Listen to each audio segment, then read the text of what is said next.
Opinionated Musings of Eric and Tim, I think. That's right? What it was, yes. Musings. Good enough for now. Better than my choice, which I won't repeat. All right, well, I guess people who are just seeing this for the first time are wondering, who the heck are we, and how do we know each other? Why should we watch these guys? What? All right, well, my name is Tim, and I've got a channel here on YouTube, just like Eric, and we decided to get together and talk about whatever comes to mind on music, and we'll see where it goes from here. Right. Well, I'm Eric. I'm the other guy. Excuse me. The guy with all the guitars. So, what, we've known each other for what? Oh, good grief. Doing the math here. I would have to think. Wow. 32 years? 30. No, I'm thinking when we graduated. No, we met each other earlier than that, didn't we? Yeah, so 84 we met. Oh, God. So 94, 04, 14, there's 30. And then 14, that's 35 years. And we're 37 years old, so. Right, so I mean. I understand how that works. We started young. Yeah. I was in freshman in high school by age 2. It's kind of a prodigy. A little bit. I just cheated off everybody while I was there. You know. Anyway, so yeah, we've known each other for quite a long time and have played in lots of bands together. Several. I like to tell people that we owe, of all the bands and all the people I played with, I think you and I had probably the best connection musically of any band. You know, even the projects I'm doing currently, and I think a lot of that probably has to do with you and I like a lot of the same music and have the same sense of humor. And I would agree with all of that. I would say it's really almost frightening how quickly we connected musically. And I don't think, honestly, anybody else I've played with, I've had that sort of instant connection where you just know each other immediately. And that's always felt really awesome when we do get the chance to play together. Even the stuff that we've done online together where we weren't even in the same room, it was like, I know what's coming. Right. Yeah, I mean, I've always kind of had a clue where you were going, and you've always known, where I was going to go, and right. That's why it always worked out good. I didn't know that immediately, though. That kind of leads into the day we met in high school. Okay. The first day of high school. Now, we both lived in the same district, but there were 2 junior highs, and I went to one and you went to the other one. Right. Okay. And so then in high school, both of the junior highs came together, so you had a lot of new faces that year that you hadn't known coming up through the other schools. Yeah. And I remember being in typing class.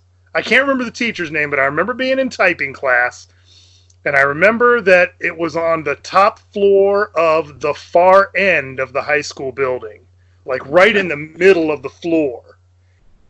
Yeah, and I remember this because the day you showed up, you were like 4 minutes late to class. Yeah, I was coming from what they called the freshman building at the time. And I had to go all the way across campus or whatever. So you literally had to go from the far end of the bottom floor of the freshman building to the far end to the top floor of the high school building. And you were late. You were running. You came in red-faced, out of breath, apologizing to the teacher. And she just kind of shook her head and go find a seat. And as luck would have it, the only seat I think left open in the room was right next to me. Okay. You walked over and you sat your books down, and I remember you looked real serious at me for a second. You didn't let go of your books. You didn't pull the chair out. You just stopped. And you said, "Do you like Kiss?" And I said, "Yeah." You said, "Okay." And then you sat down. It's a good thing you didn't think I said, "Do you like to kiss?" I mean, that would have been a very different relationship. Yeah, we probably would have never had any history after that. I don't know, maybe not. We were both really good-looking guys back then. That's true. about we it. didn't seem to have a lot of classes together.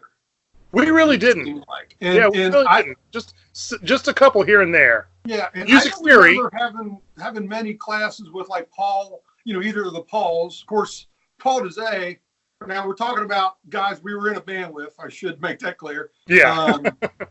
I think, did we have music theory class together? We did have music theory. Okay. You and I and Jeff. And Jeff Earl was in there with us. Okay. And I think Dezay was in there with us too. Really? I don't remember. Yeah, I think he was in there, but I know for sure you, me, and Jeff were in there, the three of us together. And I'm trying to think. I'm not sure if I had any classes with Paul Higginbotham at all. I know I had other classes with Paul because that's how I met him. I met him. I had met you, and then I met Paul, and then it was later when we came together in the band. Okay. And I can't remember where I met Paul, but I know we took both years of radio broadcasting together. Right. Yeah. My radio class, were you guys actually in radio together? Oh yeah. Paul was the station's program director our senior year. Right. And I was the promotions director. Yeah, because I was not my radio class. I didn't. None of you guys were in my class. Mm-hmm. So. Yeah, I know. You and we had typing together, and we had music theory together, and I know we had at least one or two classes together each year. But overall, we really didn't have a whole lot of classes together. Yeah. That's what I remember too. We made up for it outside of school because I was constantly at your house. I think I spent more time at your house than I did my own. Well, hey, we had a good time though. We always we did. We could entertain ourselves pretty easily doing endlessly. So, and eating and playing guitar. Eating and playing guitar, and you had, or was it my old? I think you had an old reel-to-reel deck, didn't you? Or did I have the old one? But did I get it from you, or did I get it from? Maybe you got it from me because I had an ancient one that my dad used to use when I was a little kid. He would record like sermons at church with it. Right. Okay. And I inherited it after he passed away, obviously. And I don't remember. I don't have it anymore, and I think I may have traded it to you for some combination of equipment at some point. Possibly. I remember having a good time with that reel-to-reel for a while. You remember WKISS? Absolutely. Absolutely, I remember that. I actually wish I still had those tapes that we made and stuff just to listen to them now to see. Oh yeah, see how stupid we sounded. Well, anyway, I want to start before we get into our list here. I want to say I really dug your Neil Peart video that you did the other day. Thanks. I was thinking about when that happened. I know you and I have already talked about it, but it's the first musician death that has really hammered me. You know what I mean? I didn't really care when Prince died or Michael Jackson or David Bowie. I mean, I realized they were big. Right. You knew the impact of it to the music world overall, but it didn't hit personally like Neil did. Neil did, and I think, out of all the musicians that I like, I would have probably picked Neil to be the last to go. Yeah. Just, it was so, off the radar that it happened and all. But we're getting to that point that our heroes, or whatever you call them, they're going to start going. You know what I mean? Right. And Mike Portnoy, that's just where we are. Mike Portnoy posted on Facebook or one of his social media pages. It's been a few years ago now, but it was around the time of David Bowie, and there was a couple other people that died right back to back that year. And he made a post and basically said what you just said. He said, we got to look at the facts that we're all getting into our 40s and 50s and later, and these musicians that we've looked up to are getting into their 60s and 70s and some of them into their 80s. This is going to start happening frequently. This is something we're really going to have to start coming to grips with, that this generation is going to start passing. Right. And that's something, that really sobered me up that day, There's a few, musicians that I look up to that when they go, it's going to hit me as hard as Neil did. But, Rush has always been one of those, one of my all-time favorite bands. So, it was definitely tough. So, but anyway, I just wanted to touch base on that. Say I really liked the video. Okay, so we got together to do a top 5 list of our favorites or most influential to us guitarists and guitar albums and guitar songs. So now, especially probably with my list, I can imagine who is on your list. And who I think is going to be on your list is not on mine. It would probably be on 95% of other guitarists' lists. So let me reiterate that this is the list of guitarists that influenced us personally.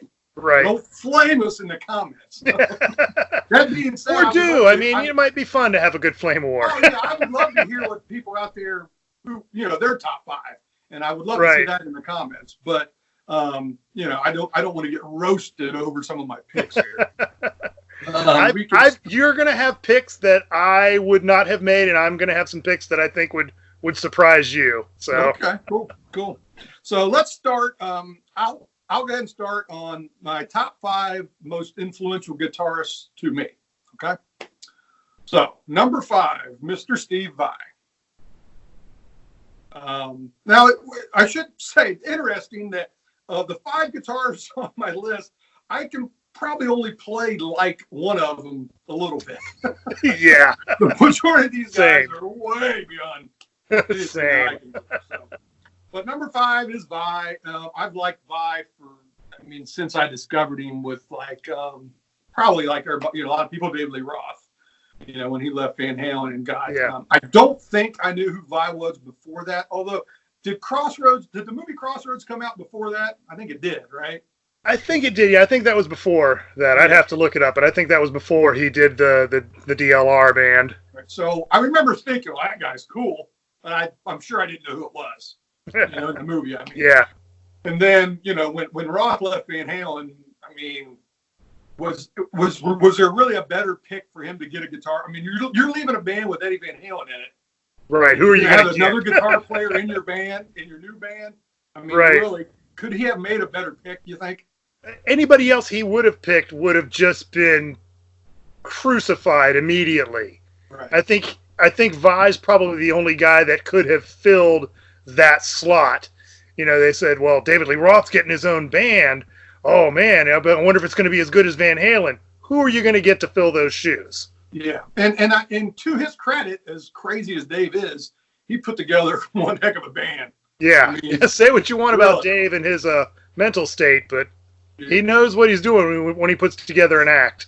His mental state. What was good, though, I thought, was I don't consider Vai and Eddie very similar, really, other than they're both extremely awesome guitar players. You know what I mean? Yeah, very, very different. I don't know if David had that in mind when he picked Vai, that they weren't super similar, but they were both great, or if he just lucked out.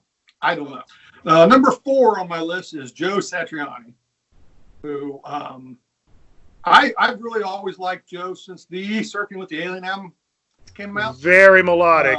Yeah, our lists are going to start sounding a little bit the same here then, but we do have a couple things that are going to be different. Okay, cool.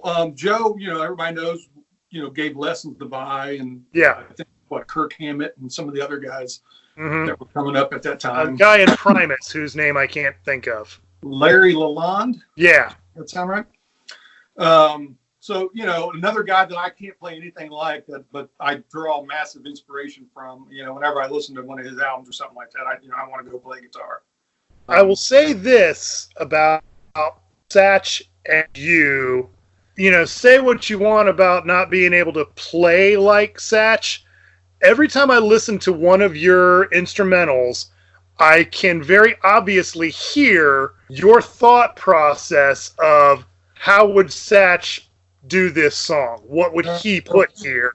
What would he do to make that change? All right. Well, that's cool. It's probably not unconscious, but it's subconscious, I guess. I don't think, it's Satch move the here. song structure, the way he structures an instrumental, not as just a flashy guitar solo that just happens to be 4 minutes long, but is an actual composition, an actual piece that just has guitar instead of lyrics.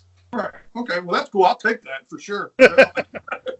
So number 3 is a guy that I actually discovered on YouTube, and I didn't really know who he was. Although after finding out more about him, I found out that he's on so many recordings that we've all heard him and just didn't know who it was. And that is a guy named Tim Pierce. Are you familiar with him? I've heard of Tim Pierce. I know who he is. I've seen some of his stuff on YouTube. Right. And you're right. He's one of those guys that you don't even realize how much stuff he's been on. And yeah, he was in Rick Springfield's band when I saw Rick Springfield at Riverbend. Wow. In Cincinnati. I didn't know who he was back then, but before the dinosaurs roamed the earth. Yeah, it's kind of cool. I have actually seen Tim Pierce in concert, so that was kind of cool. So, but he's a guy that I watch all his videos, on his YouTube channel, and I would, if you're not already, subscribed to his channel, I would subscribe to it because he's. I'm not, but I've seen him in some other guys' videos, and I keep thinking I should go check more of his stuff out. But yeah, that's a good pick. I don't think I've ever, watched one of his videos and didn't come out of it without ripping off an idea or, like a lick or something. You know what I mean? Yeah. Just honestly, he's really, I mean, it's arguably my top 5 list here. He could right now at this current point in life, he could probably almost be number 1 because I get that much inspiration from him. But yeah, the other 2 guys that are on my list, for obvious reasons, you'll know once I get to them, are higher than 10. So number 2 on my list is Alex Lifeson, Rush. I think I'm saddened to say now that our lists are far more similar than they are dissimilar. Really? Okay. Well, that's cool. I think he is constantly just underrated. I mean, as many people, love Alex's playing, like we do, I still get the feeling, the vibe that he's just underrated. And I think that's probably because he was in a band with best rock drummer of all time. And in my opinion, the best rock bassist of all time too. And yeah, it's easy to get overshadowed in that group. There's only three guys. He's not the best rock guitarist of all time. He's definitely top 10, maybe top 5. I agree. Yeah, I agree. But definitely top 10. If you're not the best and you're in a band with the best bassist and the best drummer, I think you're going to get a little overshadowed. That's just, that's just how it works. So, but I really, and if I'd have made this list 10 years ago, Alex probably wouldn't have been on it. But as I've gotten older, I've just grown to like, his playing and his writing a lot more. Cool use of chords. I'm really getting into, different kinds of chords that aren't just, E and A and D, you know what I mean? So right. Power chords, major, minor, and so before I get to number 1, I do have some honorable mentions. Guys that I really dig that just weren't going to get on this list. Gary Richrath from REO Speedwagon. Oh yeah. Super melodic player, and I remember when I first got MTV, I think I saw the what would that have been like? When did High Fidelity come out? High Fidelity, was that like 80? That was somewhere between 80 and 84. It was before we got into high school, but it was still relatively new. It was that tour, and MTV had like a live concert. I remember seeing this guy, and Gary was kind of a goofy looking dude, if you remember back then. Kind of a curly hair. Yeah. He had that sweet Les Paul, that old vintage Les Paul. I just remember thinking, this was actually this was probably maybe a year before I started playing guitar, and I saw this. I remember thinking, that guy's cool. I want to do that. You know what I mean? So, yeah. The guy in King's X, Ty Tabor. Yeah. Just awesome. Oh, yeah. Player. Another guy that kind of like Alex that I think is just massively underrated. Yeah. Another guy I like is Ian Thornley. I don't know if you know him or not. I don't think I know him. He's a monster guitar player. He sounds just like Chris Cornell when he sings. Another guy I really like. And then Paul Gilbert. Yeah. Paul Gilbert. One of those guys that I could never play like, but is not even and remotely weird and goofy, and but he always plays something cool. So he seems like the guy we would love to hang out with, that just happens to also be way better than us on guitar. Right. So we would have kicked him out of me. You just go away. So those are the 4 guys that I wrote down. There's so many other guys like Rick Emmett. Guys like that. So, but anyway, I better get to my number one here. I think I know who it's going to be. You want to guess? I know. I don't know. Why don't you shock me? Ace Frehley. I mean, I watch him live and I'm thinking, I can do everything he's doing. So I don't know if that's why I like him. I got into Kiss years before I even thought about playing guitar or anything like that. Like a lot of people my age at that time, Kiss was the best. Kiss was the largest band of that. Without a doubt, yeah. They had the biggest tours, the biggest. The spectacle was just unmatched at that point. So Ace, while I don't consider Ace a technically great guitar player, he is the reason why I play guitar. And say what you will about him. I mean, he's definitely the coolest member of Kiss for sure. I mean, the other guys, no doubt, kind of clowns now. But anyway, we could do an entire separate video about what Kiss has become in these later years, but that's completely irrelevant to the point you're making. Right, exactly. So, I have to give props to Ace. He's the guy that got me wanting to play guitar, and to this day, when he drops some new release, I go get it and I dig it, no matter what it is, just because it's it. So. But that's your number one and my number one share the same. We have the same connection to them that it doesn't matter. We drink the Kool-Aid. Right. Well, if your number one's not who I think it is, I'm going to be blown away. But anyway, that's my top 5 most influential guitarists for me. I'm interested to hear your top 5 list now. All right. Well, several of mine repeat from your list, so I think this might go a little bit quicker because we've already talked about them. I only thought one of mine would have been on your top 5 list. Really? That was Alex. I thought Alex might have been like number 5 on your list. Well, you have good instincts, my friend. Because my number 5 is Alex Lifeson. Okay. Alex, yeah. And it's really, I kind of disagree with you a little bit that he's not as known as such a great guitar player, because I think he's on a lot of guys' top 10 lists. He may not be breaking that top 5, but he's definitely in that list. He's and it's just another testament to how good Rush is that, you have Neil Peart and you have Geddy Lee and you have Alex Lifeson, and every one of them is at the very least a top 10 on their instrument. Sure. And you just don't see that in any other bands. You don't. I think if you ask guitar players if Alex Lifeson is one of the best guitar players, I think you're going to definitely get them. Oh, absolutely. I think if you ask musicians, or if you ask people who listen to music that don't play an instrument at all, I'm not sure. Maybe you might have a point there among average music fans. Maybe that's what I kind of meant. That maybe. If you ask a guitar player, they're going to dig Alex, I'm sure. Yeah, I can see that point. I can see that. Number 4, Brian May.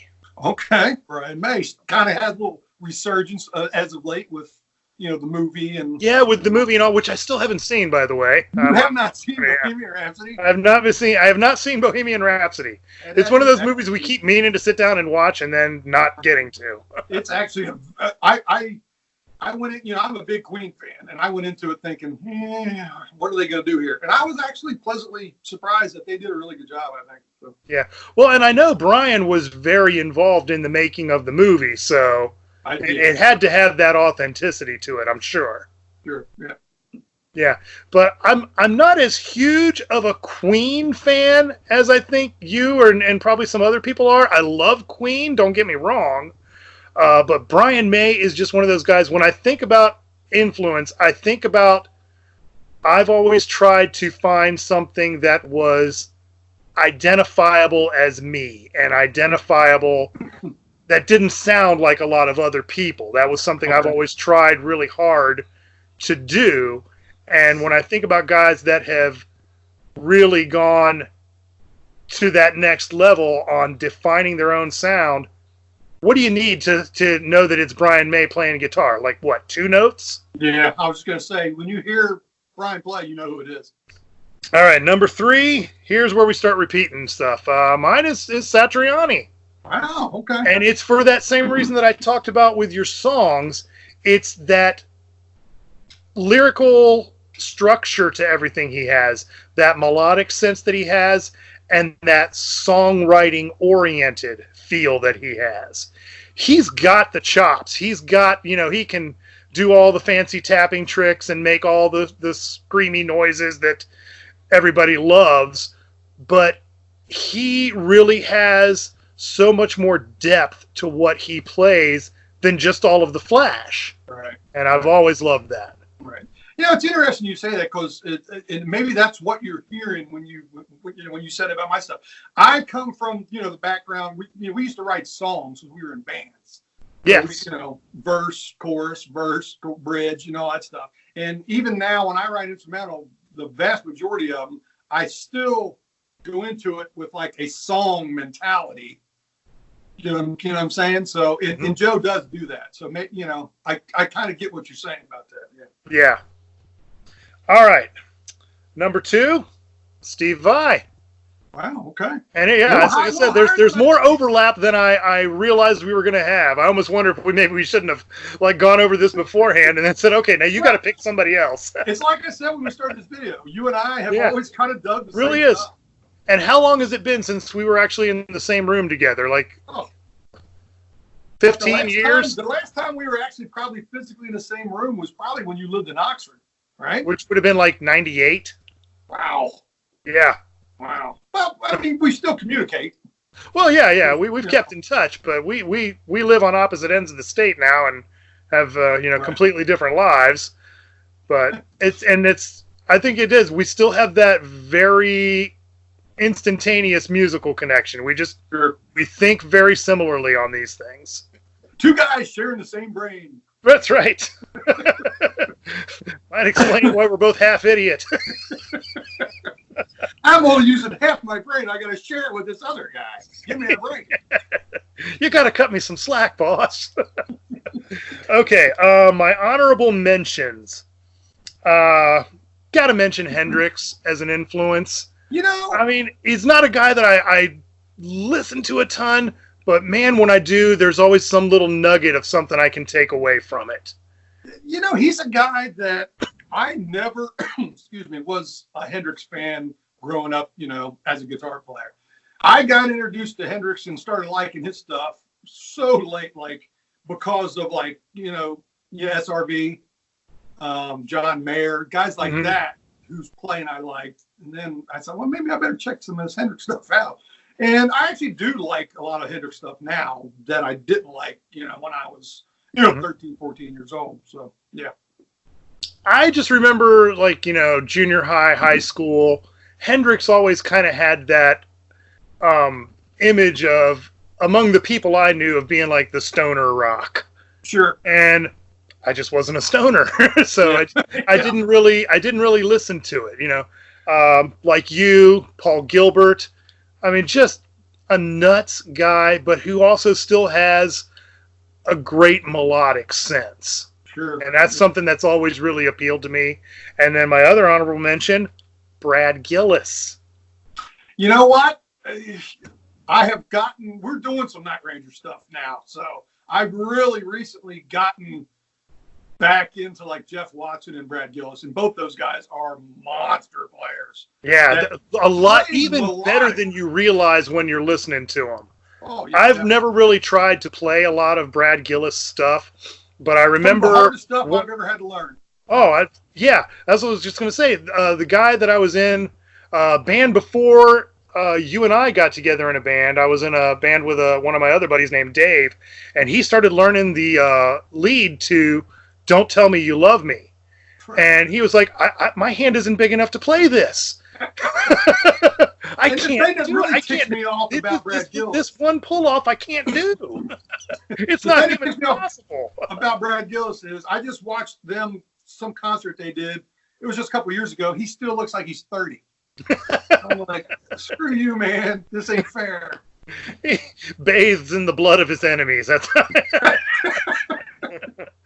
and then, of course, Ace. Ace, I got to put on my honorable mentions. Ace has never been a great technical player for me, but I'd be a liar if I didn't say it had influence on me, because you hear Ace and you're like, I can do that, and it makes you want to do that. Right. So definitely an influence. Cool. Number one. Hang on, let me guess. Go ahead and say it. I think I know who it is. Okay, you ready? C.C. DeVille. Nailed it. Oh, goodness. My number one pick for the most influence for me on guitar and really in music in general, Eddie Van Halen. Sure.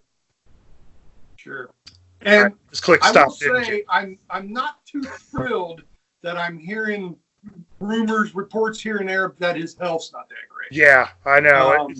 Like a day or two after the news about Neil came, and then they said there was a report from David Lee Roth about Eddie's not doing well. And I'm like, you know what, universe? You need to just not. Now, because I'm not going to deal with this. Hopefully that's just Dave being Dave and just talking out of his butt. But well, there have been rumors for a while now that Eddie's been having a lot of health problems, and I'm hoping he can get it sorted out, because I need him to live on. Yeah, I need him to be around. All guitar players need Eddie to keep going for sure. Yeah. And Eddie's a reason, kind of like why I put Hendrix on my list. It's a game changer. Right. You know, when Eddie hit the scene, every other guitarist kind of went, what just happened? And Eddie didn't just change playing. He changed guitars. He changed amps. I mean, yeah. Gear, everything. Like that. You can very easily delineate between the gear before Eddie and the gear after Eddie, because he changed. If he didn't like the way something sounded, he just hacked away at it until it did. Exactly. And then somebody else with some marketing sense, we need that. Get that on the floor right now. And other than, I mean, before Eddie, I mean, who that plays guitar hasn't chase that Eddie sound, the Brown sound, right? Oh, yeah. It makes me think of before Eddie, kind of everybody was chasing that Eric Clapton sound, the woman. Right. Woman, and that's another guy that I know we both really like that, didn't make either one of our lists. I think we even we saw him live together, I believe, right? Eric Clapton. I mean, he's, another great guitar player. But anyway. That was the first concert I think I ever got to go to. The first rock concert I was allowed to go to was you and I with, I can't remember his name now, somebody that you knew or worked for your dad or something. I think it was Doug Applegate, used to work for my dad. Yes. Because he was older than us, so he was able to take took us to see Clapton at Riverbend. It was the Behind the Sun tour, I think. Yes. Albums, okay. So I'll start again. And my number 5 is an album called Guitar Land, and it's by Tim Pierce. It's a solo instrumental album that he did. I don't even know the year, and I just discovered it not too long ago. Like him, excuse me. His playing. It's just super melodic. He's one of those guys that just always can play what the song means. You know what I mean? Excellent instrumental album. So number 4 is Moving Pictures. Rush. Good pick. That would be the album. If nobody's ever heard Rush or nobody's ever heard Alex, that would be the first album I'd probably recommend, just because that's the starting point. Yeah, and there's catchy songs on there for people that aren't musicians to get into. That's like the hook to get them into the Rush world. Right, exactly. Going a little faster here on this one. Number 3, Passion and Warfare by Vi. Now, I originally had Flexible on here first because I used to listen to Flexible a ton. But Passion and Warfare is pretty much every song on there is just a tour de force of guitar, really. You know what I mean? So that's why that's on there. Number 2 for me is the 1978 solo album by Ace, the one when all 4 members of Kiss did the solo albums. And one of the reasons why that album is that high on my list is you know, we were joking about it earlier, but I can play every song on that album. I haven't learned Fractured Mirror, but all the other songs, you know, I can play. And I've just always liked that album.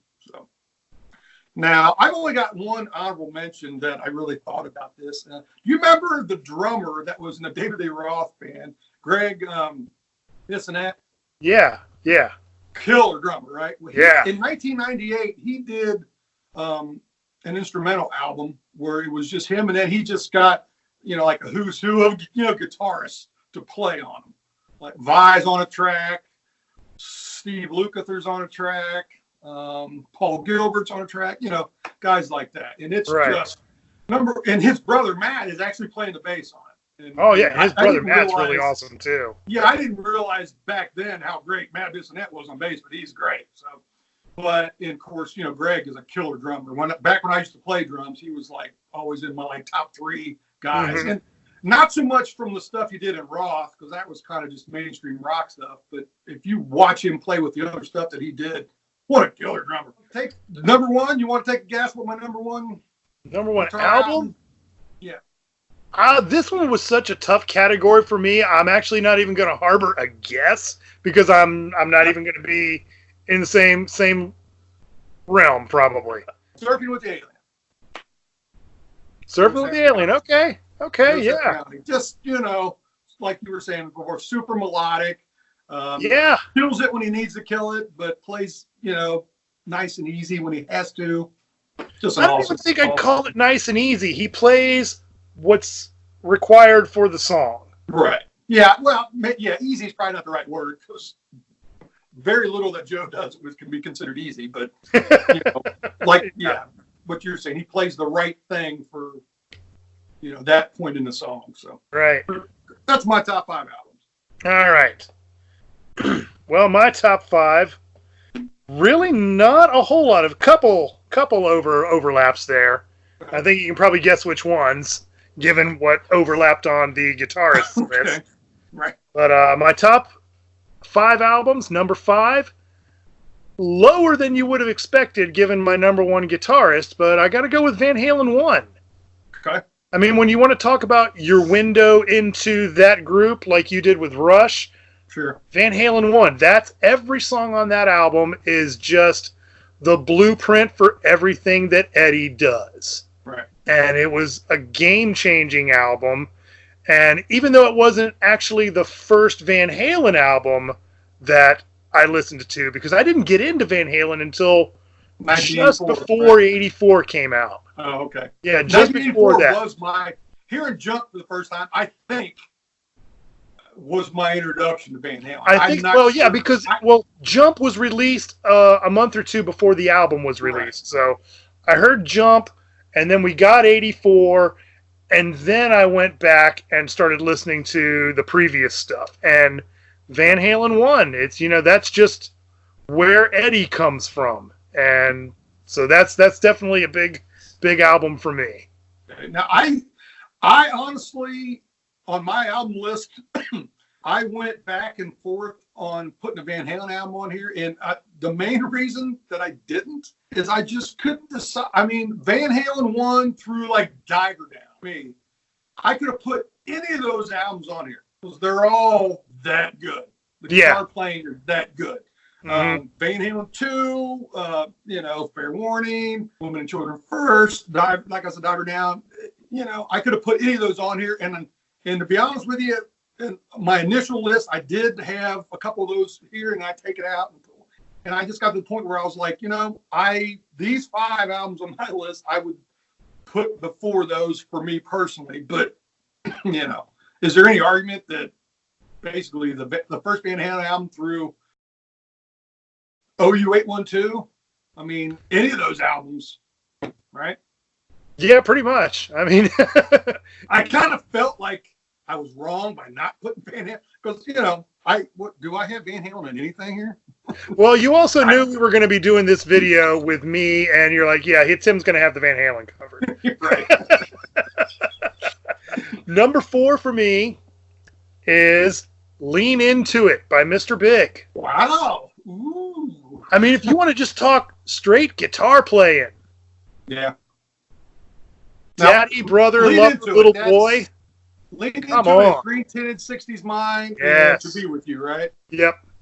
Okay. That album. So, second album from them, right? Yeah. Well, and I mean, come on. The whole tongue-in-cheek thing with the drills on top of the solo that comes before it, which is just mind-numbingly good. And then they throw in the silly thing with the drills, and you're like, okay, we're done. Shred is over. These guys have won. One of the few bass players that could probably be in a band with Paul Gilbert and Vi, even, with the Roth band, Billy Sheehan. Oh, yeah.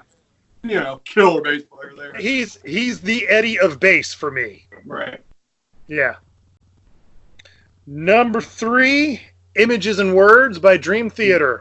Ooh, yeah. It's an album. I can hardly play a note. Like, I can play the intro riff to Pull Me Under, and that's about all I can even touch on guitar from that album.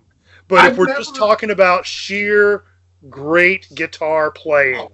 Well, not only guitar, but every instrument in that band is sick. I think now that I'm thinking about it, Dream Theater is probably the only other band I can think of that in that category like Rush, right, everybody on their instrument is probably top 10. Well, top 3. I mean, really? Right. Yeah. I mean, if we're talking like just the world over, who's the best? Okay, well, we've got objective proof. Here it is. Right. Number 2, very similar to your list, Surfing with the Alien. Ooh, okay. A little higher than I thought it would be. Yeah. I mean, it's just another great guitar playing album, and it's probably Satch Boogie is probably the best Van Halen song that Van Halen didn't write. The thing about Surfing with the Alien, and I've thought about this, it's like a killer guitar player playing killer guitar music, but you never get that vibe like he's showing off.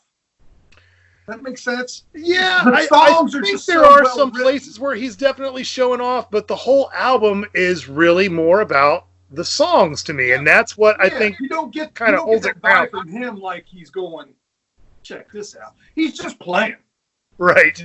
That's one of the things I like about it. Whereas, some of that instrumental stuff that came out like on Shrapnel.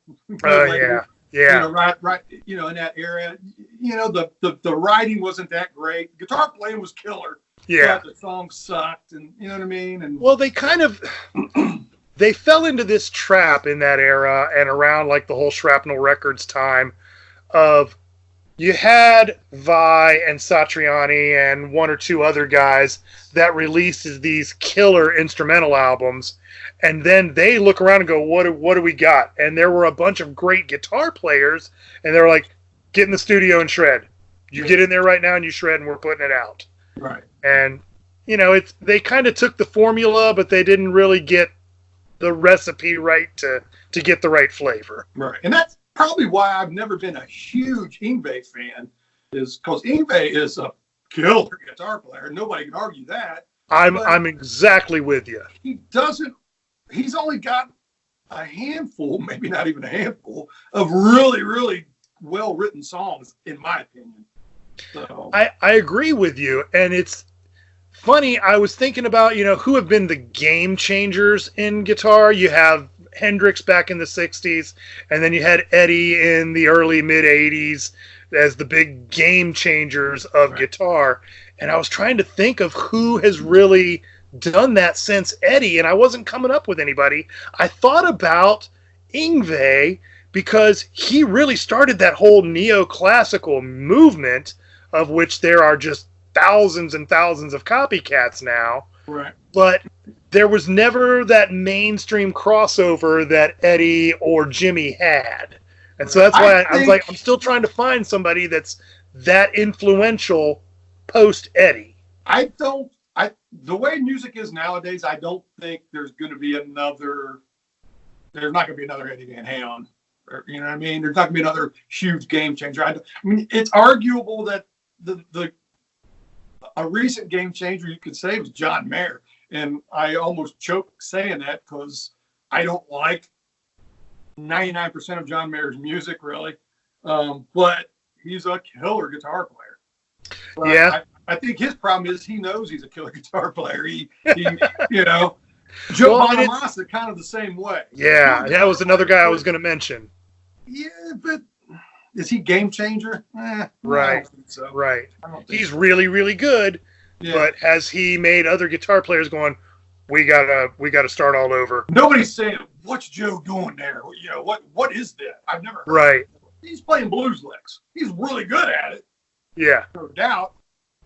And he's also really good at endorsements. I mean, does anybody have more signature equipment than Joe Bonamassa? I mean, my goodness. All right, my honorable mention is another Satch album, Flying in a Blue Dream, because I really went back and forth on which one to put on the list. Is Satch Satch Boogie on that, or is it on Surface? No, Satch Boogie's on Alien. I guess I should know that since it's my number one guitar album. Honestly, and you'll probably hate me for this, but Satch Boogie's probably my least favorite song on Surfing with the Alien. I can see that because it's very different from the other tracks on the album. Right. I just appreciated it because that whole groove, it has that sort of a shuffle feel that Van Halen's really known for, right. And his guitar sound on that song is very Eddie reminiscent. So that's why I joke. It's the best Van Halen song that Van Halen didn't do. His guitar tone on that song is actually very good because it's odd. Satch and Vi, I don't think they're known for always having exceptional tone. Yeah. Like Eddie's tone, the Brown sound, everybody likes that tone, right? Right. You know, Eric Clapton always had great tone. Vi and Satch, I don't think as good as their songs, you know, the playing is. I never think of either one of them as having exceptional tone. Like, I would think Satch more than Vi. Yeah. Satch has a better tone, I think, than Vi. Because Vi, when you hear him, you're always going, what in the world is that? Yeah. But nobody's going, I need to sound like that. Right. Exactly. But that's odd comment from me, giving me that my number one pick is Passion and Warfare. Okay. How about that? Now, I did not see that coming. It's the number one for me because it's that album where Vi really just went completely out into his own zone, and he said, I am going to do exactly what I want to play. Yeah, it's almost like he said, I'm not doing anything but what I want to play. I'm going to go record the instrumental guitar album. Yeah. It's like he had that mentality. Let me ask you this, because I'm very interested in your Van Halen pick here. Mm-hmm. Did you run into something similar with me that there's so many good Van Halen guitar albums that it's just hard to pick? Is that maybe why your Van Halen album was, you know, because I honestly expected a Van Halen album to be number one on your list. I think it is in a way, because when I was trying to figure which Van Halen album I wanted to include, you're right, there's just so much to pick from. Really, the only logical thing to do was to just go, okay, here's where it started. That's got to be the pick. Right. And but as far as the albums that influenced how I proceeded then with my own musical pursuits, Passion and Warfare really opened my mind up to, here's something I want to try and get to. Cool. Very cool. Yeah. Yeah, because like we should reiterate to people that these are guitar albums that have influenced us. We're not necessarily saying these are the best guitar albums of all time. It's just the ones that have, you know, had the most impact on us. So yeah, very true. Okay, well, let's move on to our last topic of the night here, and that is guitar songs. Yep. So I'll start again. Number 5 is a song called "Teenage Immigrant." And it's from that Greg Bissonette album that I mentioned earlier. That was my honorable mention. The guitar player on it is actually Scott Henderson, who I'm vaguely familiar with just because, you know, I've been a guitar player for so long, but not necessarily somebody whose albums I own and listen to on a regular basis. But I when I was prepping for this video, I listened to that album a lot, and I really had a hard time narrowing down one song off that album, because the one that Vi does is called Common Road. It's really, really good. Actually, I think it's one of the best, Vi guitar songs out there, and it's not even on a Vi album, which I thought was kind of weird.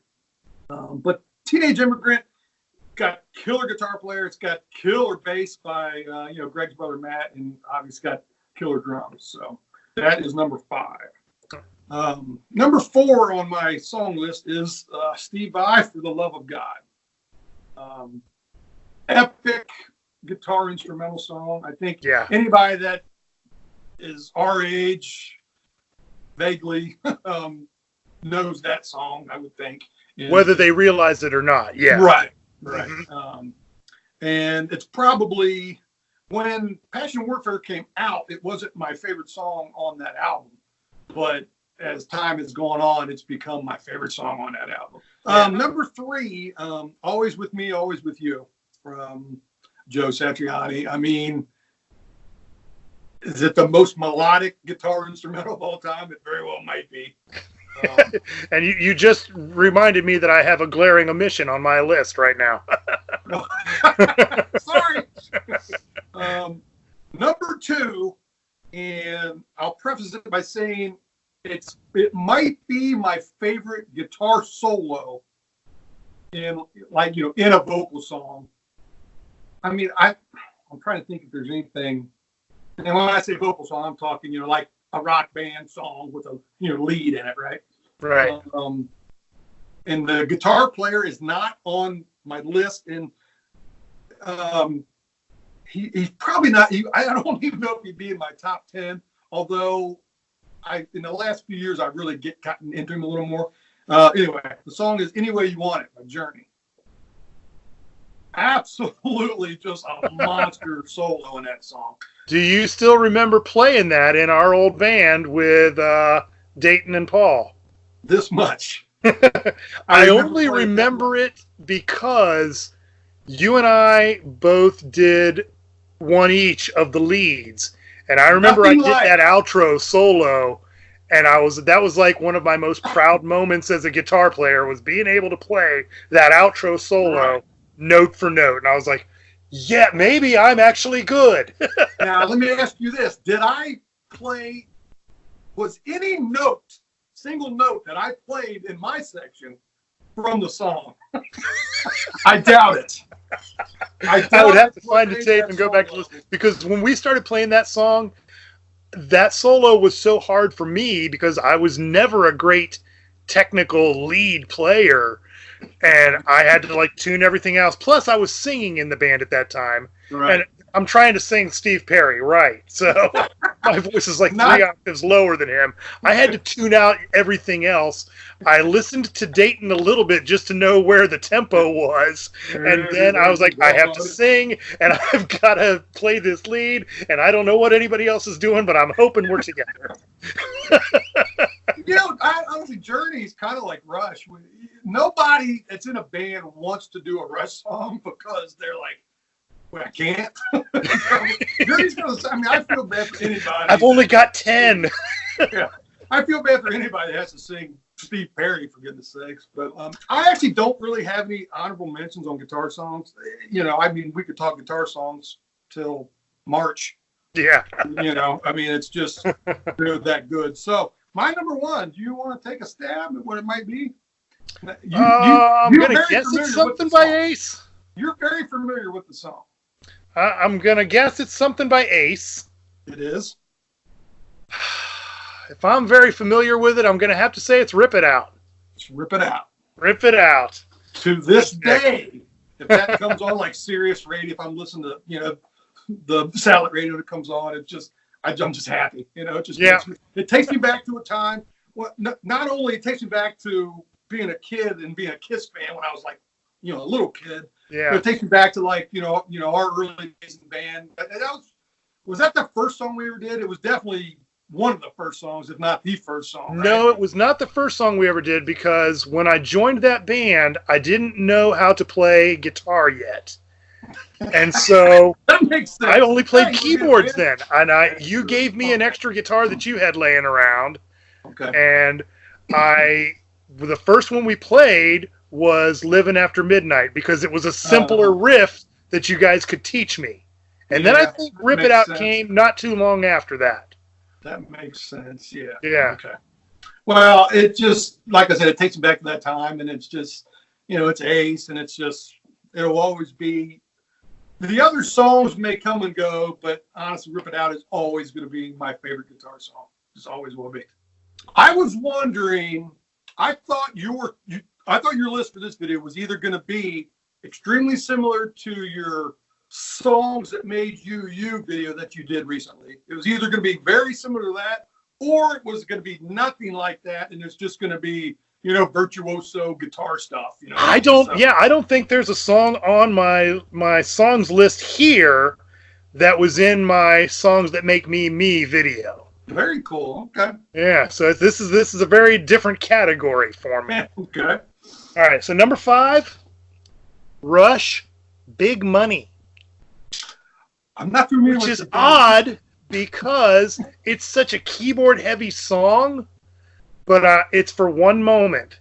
Right after the lead, and there's that break, and everything kind of goes quiet for a second, and then Alex just rips in, just banging that A string. That is, to me, one of the most majestic moments in guitar. The Rush albums around that era, I feel sometimes get like a bad rap, but because they were very keyboard heavy and rock fans hate synth. They are really good. Really. I mean, there's a lot of very underrated songwriting and playing on those albums. Absolutely. Yeah. Okay. Number 4, Winger, 17. Ooh. Wow. Great song. Great out of left field, huh? Never saw it coming, though. Right, right. I mean, think about that riff, though. That is just quintessential. I can't do that guitar, but holy crap, does that make me want to play. And it's also a perfect representation of the hair metal back then. I mean, to this day, I kind of feel bad for Kip Winger. Oh, my God. Kip Winger is such a talented dude. Really? That whole band, drummer, guitar player, I mean, that whole band was killer. If we were doing top 10, Reb Beach is on my list. Yeah, but they got such a bad rap, and a lot of it was Beavis and Butthead. I was going to say, I got to blame Beavis and Butthead. Mike Judge, you jerk. Think about that breakdown part, and Rod on the drums is just playing a completely different time signature than the rest of the band, and they just timed it perfectly, and everybody comes right back in at the end of that and just smacks you upside the head with that riff. We used to do the same thing, but it was because we sucked. Our bass player was playing something totally different song. Our drummer was doing something. And dropped a stick or something, fell off the stool, and it was just you and I were just trying to chug on a chord until everybody got back together. We didn't have, say, 4/4 and 7/8. It was just odd time. Okay, where am I at? Number 3. The song you didn't like, Satch Boogie. Okay. Well, I can see why you didn't like it on that album, because it's so different from the rest of the album. I should say it's not that I don't like it. It was low. It was the least that I liked on that album. I get what you're saying. That's an album that I like everything on it. So it's not that I hear Satch Boogie and I turn it off. I mean, I still crank it. Oh yeah. And I think almost for the reasons you liked it the least on that album is almost the reasons I liked it the best. Because it's so different. And again, just being the Kool-Aid drinking Van Halen fan that I am, I as soon as I hear that riff, and I'm like, oh, he's trying to sound like Eddie. He's really doing a good job of sounding like Eddie. I love this song. And that is a very Van Halen inspired. You can tell what Joe was going for on that. It's a very Van Halen shuffle that is just the basis of that song. And it's also it's a good song to play somebody who's not a guitar player at all, and if you want them to kind of get a little taste of just all kinds of cool stuff you can do on guitar. Yeah, if you get somebody that says, "Oh, instrumentals are so boring," right? Play them Satch Boogie. Right, I agree with that. Right. Sure. Right. Number 2, For the Love of God. Ooh, okay. Yep. Another little bit of overlap there. And it's just that you can tell he is just pouring every ounce of emotion he's got into it.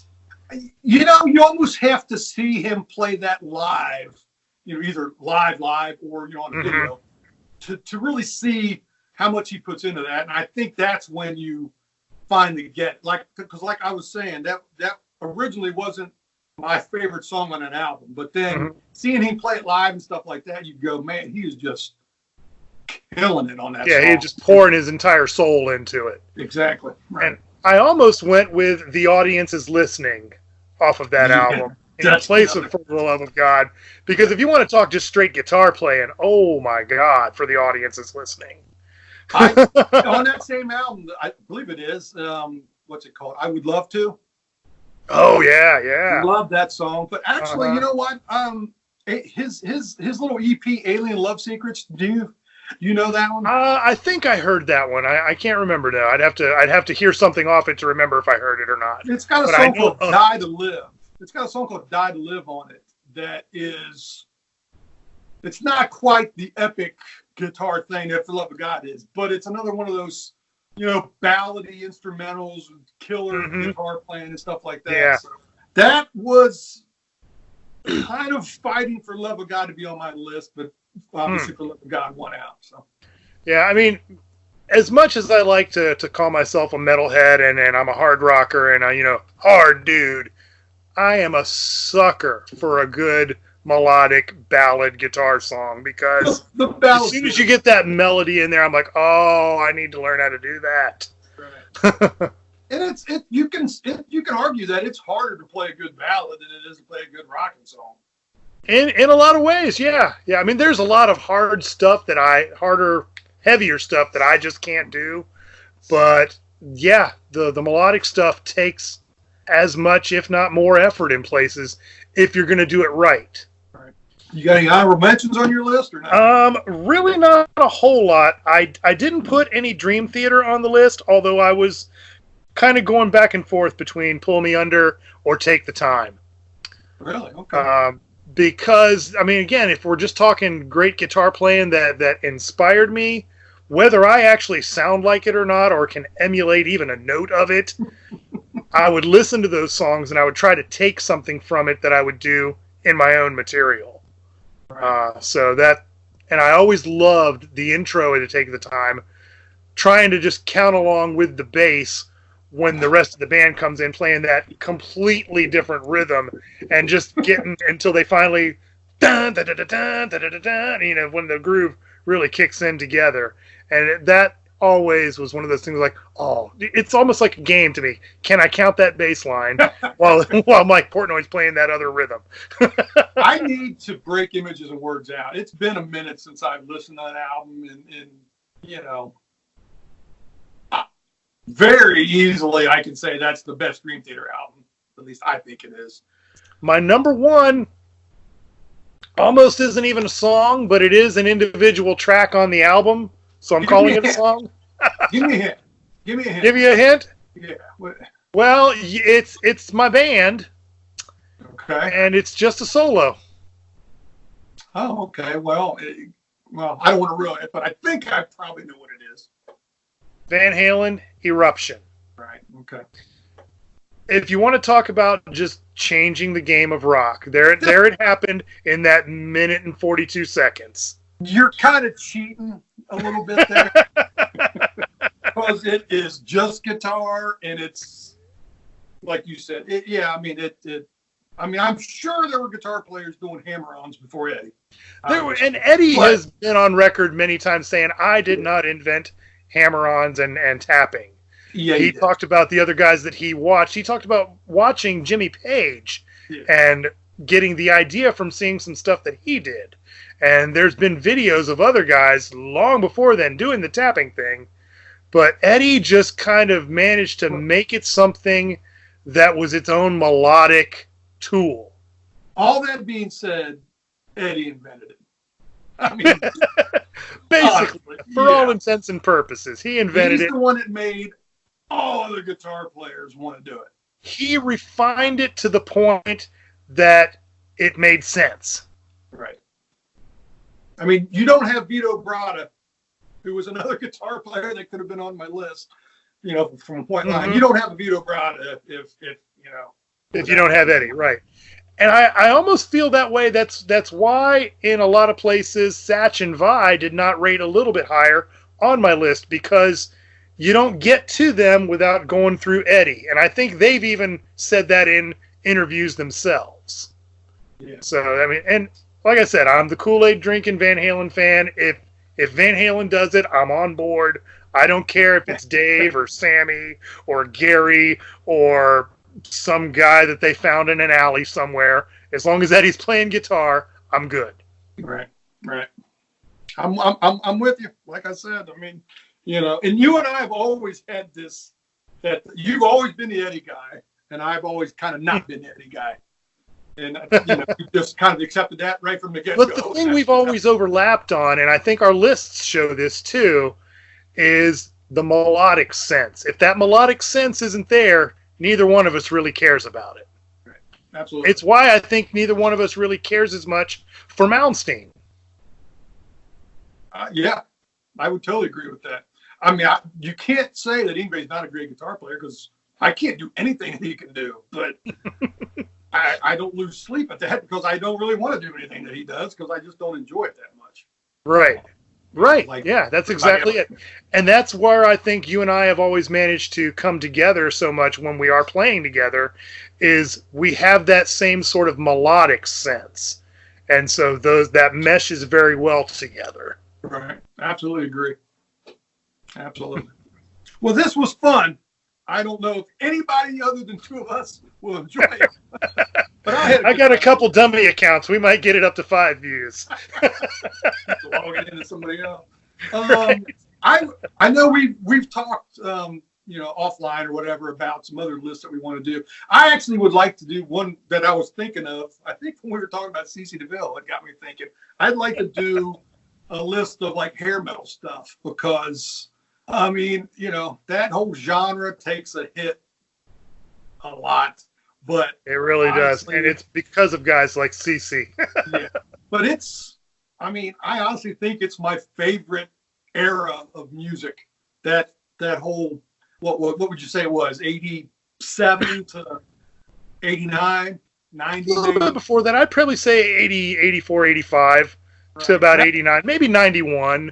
91, I 92. like a lot of other kinds of music. I like, you know, classic rock. I like grunge. I like the, you know, Seattle stuff. I like, you know, but if I had to pick one genre, one era of music, I'm probably going to pick hair metal, as much as I hate to admit it. I definitely think we may need to work on some lists for that for the next time, because I think there's a lot more than what the average listener realizes. You know, we say we like hair metal, they think Poison, they think Warrant, and that's it.